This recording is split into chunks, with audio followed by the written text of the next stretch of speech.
Hello student, today we are going to study about Keynesian theory of employment. Introduction. The Keynesian theory of employment and output determination was presented in the famous book of Lord John M. Keynes, The General Theory of Employment, Interest and Money in 1936. Background of the theory. The Keynesian theory is basically a criticism against the classical analysis and classical belief in the automatic adjustments in a capitalist economy leading to the full employment. The general theory is popularly known, was published immediately in the post-Great Depression period of 1929 and 33. The Great Depression had clearly proved that a pure capitalist system by itself could not sustain itself and was self-defeating. The Keynesian theory is an outcome of the Depression and was basically a critique of the classical analysis. According to Keynes, in a capitalist economy where production of goods and services depends upon the activities of private entrepreneurs at the national level, total output equals total income. The national income and output is determined by the level of employment. The employment of workers along with given resources such as land, capital, etc. The level of employment, however, is determined by the level of effective demand. Assumptions of Keynesian theory of employment. Assumptions of short period. Second is applicable in advanced capitalist economy. Third is assumptions of perfect competition. There is perfect competition in the labor and product market. Fourth is closed economy. No export and no imports. The foreign sector was kept out of the basic analysis. Fifth is underemployment equilibrium. Sixth is labor is the only variable factor of production. Seventh is assumptions of diminishing marginal productivity. Eighth is saving depends upon income and investment depends upon rate of interest. Ninth is no time lag. 10th is wages and prices do not change freely. The government is introduced only as solution to stabilize the economy. 11th is the technology and stock of capital are assumed to be constant in the short run and therefore the level of output is determined by the level of employment.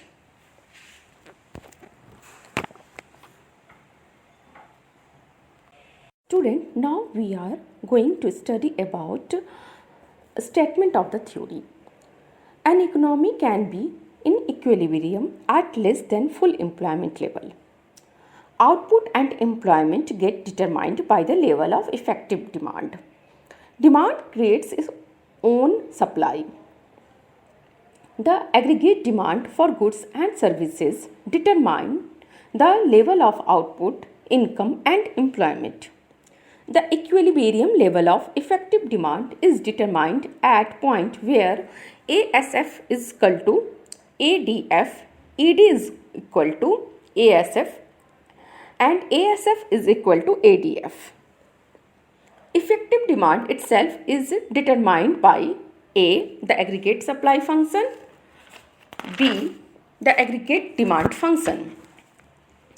If the level of ED is high, the level of employment also will be high, and if the level of ED is not high enough, it would generate shortage in aggregate demand and possibility of unemployment. So, the fundamental determinant of employment is effective demand. In a purely capitalist system, the level of ED was not high enough to support full employment.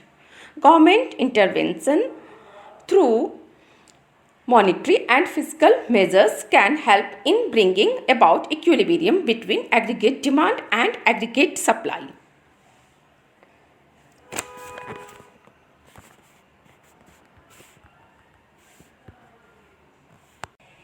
Determination of employment. According to Keynes, effective demand is determined by two factors: effective demand function and effective supply function. The equilibrium level of income or employment is determined at that point of employment at which AD is equal to AS. Aggregate demand function. Aggregate demand means the total demand of goods and services in economy at a particular time. At each level of employment, a producer produces some output and he expects sale proceeds by selling that output. This expected sale proceed is known as aggregate demand price. At different level of employment, different level of sale proceeds, but the sale proceeds increase at a diminishing rate. Hence, there is a direct relationship between employment and total employment. Figure 1. Employment aggregate demand function. It reveals that as level of employment AD increase but diminishing rate.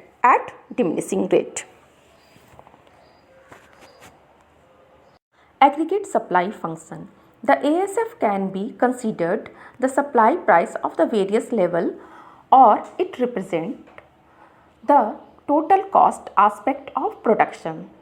In order to maintain different level of employment, the production must get the minimum sale price of their product.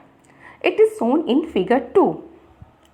Figure 2 shows that to maintain employment at ON, ON1 and ON2, ORN1, ORN1 and OR2, the minimum sale proceeds that must be obtained. This is the cost side of employment.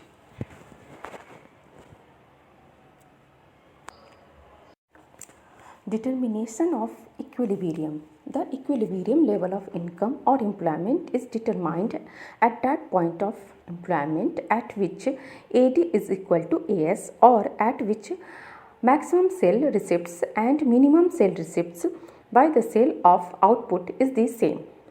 In the figure 3, E is the point at which ADF cuts the ASF. The equilibrium level of employment is ON1. Hence, maximum sale receipts EN1 is the same as the minimum sale receipts EN. That has to be attained to maintain employment at ON1. At employment ON, AD is greater than AS by AB.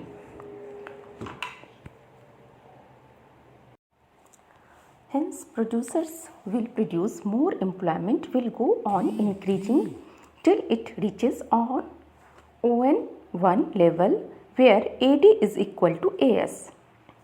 If level of employment in ON2, AS is more than AD by CD, this will cause loss to the producers and they will reduce production.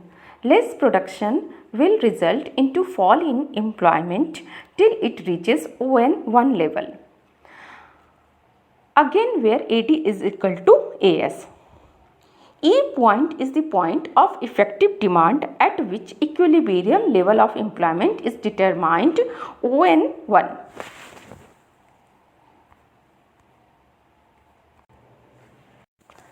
Shifts in aggregate function.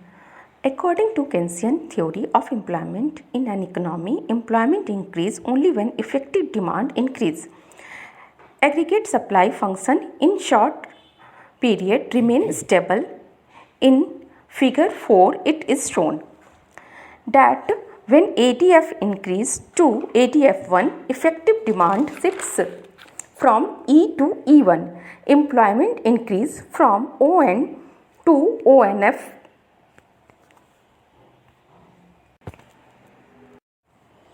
Criticism of Keynesian economics. Keynesian model is short-term model and ignored the long period equilibrium. Second, Keynesian economics advocated increasing a budget deficit in a recession Borrowing causes higher interest rates. Third, Keynesian model is too aggregative. Fourth, economics of depletion. Fifth, Keynesian economics is not applicable to less developed countries. Sixth, unrealistic assumption of perfect competition.